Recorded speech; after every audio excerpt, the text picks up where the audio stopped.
water. Like, okay. Hey guys, you are watching Etcetera with me, Est. Make sure you like, subscribe, share, all that good ish. Now, I haven't done a review for a couple of weeks, or like, you know, me sitting down here because I injured my eye. I couldn't see out of this eye. Still kind of, yeah, but I'm back. And I am back reviewing Real Housewives of Salt Lake City. Everyone that knows me knows that I love Real Housewives. I watch Potomac, I watch Atlanta. I've recently just binge watched on Beverly Hills, which was, I think out of the franchises, Beverly Hills is actually my favorite. But today is Salt Lake City, a new the newest franchise basically, and it premiered last night. So yeah, here's me reviewing it today. When I first heard that it was going to be Salt Lake City, I don't know why I just thought, you know, fields of white people. I don't know. Only thing I know about Salt Lake City is they had the Olympics there, it's cold, and Mormons basically. And that's basically what I expected. And that's kind of what I got from the first episode. So let's get into it. So the first person we're properly introduced to is Jen. And she is like Polynesian. She's from Hawaii and Tonga. She's married to a black man. She's got 2 children. And, you know, she's very... How was the word? Very kind of Kardashian-like in the sense of, you know, the plumped lips, the Botox. But, you know, she's fabulous. I can't take that away from her. She looks good. We're then introduced to Heather. Heather is a white woman. Let me be serious. Heather is friends with Jen. She owns her own like cosmetic beauty like salon, parlor, whatever they call it there. And she used to be married to a guy whose family was worth like over like billions of dollars. I don't know if she's still Mormon. She used to be Mormon, and because she got divorced, that was quite looked down upon in that community, like a lot of other, you know, Christian denominations. And I think they kind of shut her out. And she's the type of person that likes to listen to rap music. Apparently she likes black men, which are not really embraced by the Mormon community. And to come to think of it, I think Jen said that she wanted her husband, who is black, to convert to Mormonism, but they were kind of being funny about it because he's black, so that's why she changed to, well, not changed, but she converted to Islam. That makes it seem like, are Mormons racist then? Because are people in Utah out here being racist? I don't know. Actually, I'm saying it as if I don't know the answer. They are. The only thing I know about Mormons that you kind of see in like the media is the fact, I'm sure it's them that practice polygamy. I don't know if it's legally or illegally, but I think I watched Big Love, and I'm sure the man had 3 wives, and they were Mormon. I don't know, this don't mind me, but yeah, no one in this show seems to be part of a polygamous family. We're then introduced to Meredith. I just really hate that name anyway because of Grey's Anatomy, but anyway, she's so annoying. Anyway, Meredith, who is married, I think she got 3 children, but her youngest son decided to like take a year off college to stay with them. How about he stayed out of college for 1 year because he wanted to be on the show. Let's be real, that's why he ain't in school. But anyway, Meredith, her husband works in Chicago, I think. Is this the right? Do you know, there's someone else that looks exactly like this woman, so I get a bit confused, and I think her name is Lisa. But yeah, Meredith, her husband, she's from Chicago. She moved to Utah, and they're kind of, is it called bi-coastal? Are they different coasts? I don't really think they're different. Anyway, it doesn't matter. I have a thing about marriages where one person is like working in another state or working in another part of the country or a different country and comes maybe like once or twice a month. I just feel, me personally, I couldn't have a marriage like that. I need to see you like every day. Even if you piss me off, I know where you're going. I know where you're coming to rest your head. You're coming to help me with the children. And all me personally, obviously, I'm saying this now because I don't have a man, but that just wouldn't be my ideal situation. So I'm a bit worried for Meredith, and from the preview, it seems like I'm right. Then we are introduced to Meredith's twin, Lisa. She's not actually her twin, but they look a lot alike. They give me Kyle vibes from Real Housewives of Beverly Hills. So, I mean, Lisa, she's got 2 kids, she's married, and she owns an alcohol business. They sell like vodka or different types of vodka. Is it vodka? Some type of alcohol. And obviously, because she's Mormon, they are strict. I'm sure they're strict about not drinking. Well, like, to be fair, like a lot of Christians, you know, the belief is that you shouldn't drink, or you shouldn't drink in excess. So the fact that she actually owns a business promoting drinking is a bit, you know, conflicting. So Jenna's gone to Heather's salon to get Botox in her underarms, in her armpits, because she's sweating a lot. Is this what having too much money does, that you're just getting Botox and these procedures for no reason? Wear some spray, some Sure or something, flipping out some antiperspirant. Why are you wasting your money on this anyway? It's your money, it's not mine.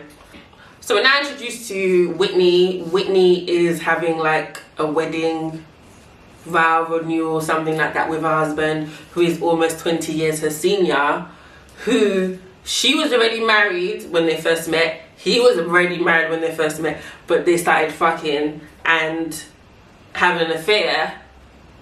What accent is that I just did? Anyway, they started having an affair, and then they ended up together. So they've been married for 10 years, so they're celebrating it. I don't know. That's a bit trifling, isn't it? I mean, to be fair, you do not know how you're going to meet your husband. I'm not saying that what they did was right. I'm very sure that they know having an affair is wrong, but it seems to have worked out for them. I think they've got children. They're doing a vow renewal. But, I mean, it came at a cost because they were excommunicated out of the Mormon church. And it seems like her family were quite noble in that society. I don't know if that's what they call them, but I guess. I mean, Whitney seems cool. Whitney literally just changed to basic shorts and t-shirt to after she's just had, you know, just had the ceremony, and she's out here twerking on a stripper pole. See, no, this is why you got excommunicated from the Mormon church. This is it. What is up with this Real Housewives thing where at least every franchise in one season, there's always, oh, I didn't really know her then, but then one claims to, you know, they were good friends, the other one claims to not know them as much. This better not be another Nene favourite kind of thing between Heather and, is it Meredith or is it Lisa? I don't know which one it is. One of the dark-haired white women is claiming that she wasn't that close to Heather when they were growing up. I think now they might be close, but then they didn't really know each other. And is this really the storyline, Andy? So now we're introduced to the final housewife, Mary, quite contrary. She is not Mormon, she is Pentecostal, and she's the first lady of one Pentecostal church. And she married her grandmother's widower. So it's not her grandfather, so it's not, you know, her grandfather by blood, but it's like her step grandfather. Now, let's unpack this. Now, for me personally, that shit is weird. I wouldn't marry my grandma's husband, but this is what was stipulated in the grandma's will. She wanted her husband to marry one of her girls. So I'm assuming maybe the daughter was taken. So they went to, you know, they went down the family tree to the grandchildren, and she was picked. Again, this is her step grandfather, so it's not like it's blood, even though it's weird to me. But you see practices like this. You've been seeing practices like this for quite a while, to be honest with you, especially like in royal families or families with a lot of money, because it seems like she has a lot of money, and you know, they want to keep the wealth in the family. So instead of marrying somebody else, they keep it in the family. I mean, you know, once upon a time, people that were in the royal family could only marry other royals, and a lot of the other royals were like actually blood related in some way, like a second cousin or even a first cousin. And also, this is what the grandma wanted, so you know, they're just following the matriarch's request, and they've been married for like 21 years, so if it's good for the goose, it's good for the gander. And I think the husband in question, the granddad, the step granddad, he was younger than the grandma, so it's not like the guy is like in his like late 80s or something. It seems like they're around about the same age. Maybe he's a little bit older than her. Mary herself seems weird, just by her hair. Do you know, you can always tell the type of black person someone is gonna be just by like their hair and what they're wearing. Yeah, Mary's coming off a bit unhinged. I don't know what it is, but there's something weird about her. Actually, not unhinged, because I don't think she's crazy, but I just think she's a bit odd. But then I'm a bit odd, so I kind of get it. Very eclectic in her dress sense. Her hair is a bit, I don't know, I just think if you have all this money for Valentino and Balmain and Chanel, at least get a decent lace front. I mean, that's just me. So anyway, let's get to the main part of the episode. Jen is throwing a party for Lisa, I think, one of the other white women, one of the white women that look the same. It's her birthday. She's throwing it at Jen is throwing it at her house, and even though it's a party for Lisa, I think that's who it is. It's kind of a party for her, because she's planned it as if it's a party for her, basically. Which I hope this is for the show, because the way the party looked, it's a bit cheeky. If it was my birthday, my friend threw a party for me, and then it was basically everything about the party, from the decorations to the signage to the entertainment, was all geared towards my friend. Me and my friend will throw hands. Maybe not at the party, but after, because I just think that's cheeky. But anyway, and Mary and Jen actually have some beef because I can't believe I'm saying this, but Mary and Jen were friends. Mary said to, I don't know if she said it to Jen, but she said it to a friend of Jen's. They went to meet somewhere. I think Jen must have just come from the hospital because her aunt is sick and she had to have her legs amputated or something like that. So Jen has come to wherever they are. Mary's there. Mary said that she smelled hospital on Jen. The smell of hospitals make her sick. So she made a comment about it. It got back to Jen, and Jen was upset about it. So it's a bit insensitive. I don't think it's that much of a big deal. I mean, I don't know, I feel like if I just came back from the hospital, I met my friend and they were like, oh, it smells like hospital in here, I don't think I'd be that offended. I'd just be like, oh yeah, I just came from the hospital. She probably was like, oh my god, I can't, it smells like hospital in here. I can just imagine her doing something like that. So I think maybe that is how it was relayed to Jen, and Jen is obviously offended, and Mary doesn't.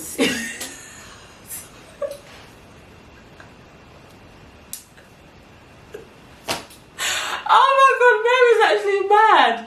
So the day of the party comes, and Jen, you need your ass beat, because this party oh my god, she even made a grand entrance at her friend's party, and she's wearing the same colour as the celebrant, and she's wearing sequins. Really? Apologies, it's Meredith's birthday, not Lisa's birthday, but as I said, they're interchangeable heifers, they look the same. Anyway, Meredith's husband isn't at her birthday.